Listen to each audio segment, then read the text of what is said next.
Welcome back. Today, we're taking a deep dive into the all-new Audi Q9, a vehicle that could become one of the most important luxury SUVs Audi has launched in years. Because this is not just another three-row family hauler. This is Audi stepping into a space where size, road presence, technology, and premium comfort all matter just as much as badge value. And if Audi gets this right, the Q9 could become the brand's true flagship combustion SUV, the model designed to go directly after heavyweights like the BMW X7 and Mercedes-Benz GLS. At first glance, what makes the Q9 so interesting is its mission. Audi has offered 7-seat SUVs before, but the Q9 looks set to go beyond that familiar formula. Everything we've seen so far suggests a much roomier, more substantial product, one that sits above the Q7 in both scale and ambition. Audi itself has framed the Q9 as its first SUV in this more prestigious large SUV category, and that alone tells you what this car is trying to be. This is not simply a stretched Q7. It is meant to feel like Audi's answer to buyers who want full-size luxury without leaving the German premium world. And that matters because Audi has had a gap in its lineup for a long time.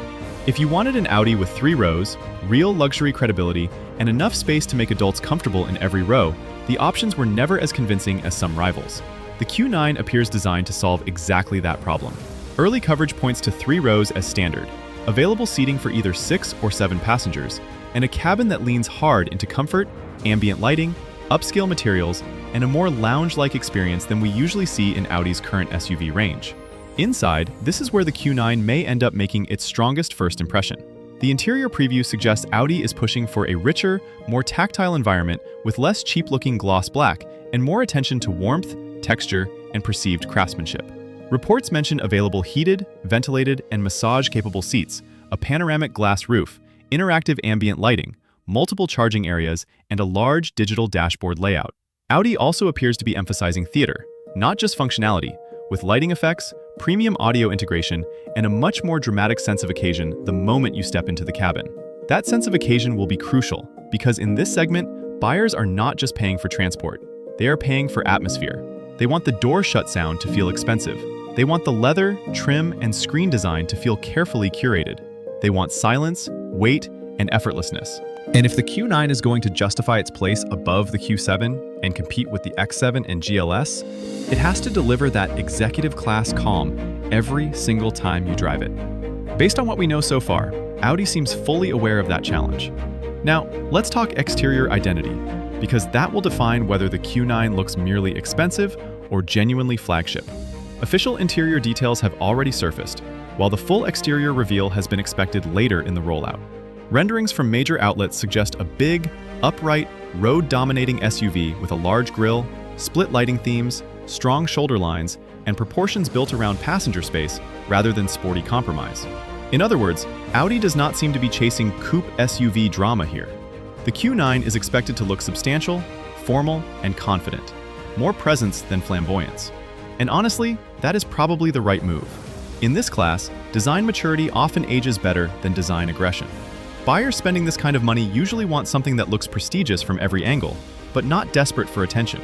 They want an SUV that looks equally at home outside a private terminal, a luxury hotel, or a mountain resort. If Audi nails the stance, the wheel design, the lighting signature, and the rear-end treatment, the Q9 could end up being one of the most visually balanced vehicles in the brand's lineup. Pricing is still expected rather than fully locked in, but current estimates place the Q9 somewhere around the $80,000 to $95,000 range, depending on trim and equipment.